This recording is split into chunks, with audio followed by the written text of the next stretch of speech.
reflected to us. That's what's being demanded of us, or else, or we're just fated, to continue to destroy each other. And what it also brings up in me, I mean, it's so trippy because sometimes I'll have a feeling, oh my God, it's like if you have a dream at night and if you don't get the message, what happens? It recurs. You redream it.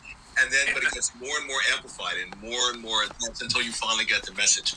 So I've been tripping out over, oh my God, it's like this is a recurring dream. And we as beings have been here trillions of times before.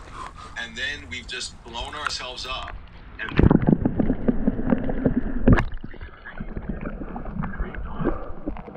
where billions of years or so left, going by, we then get back to the same scenario and we blow ourselves up again, and it happens again and again and again.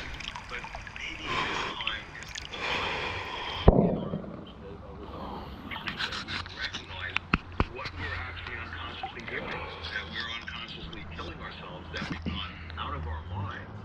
And I'm thinking about for us to wake up. There's nothing in our way that's stopping us from waking up. We already have the solution.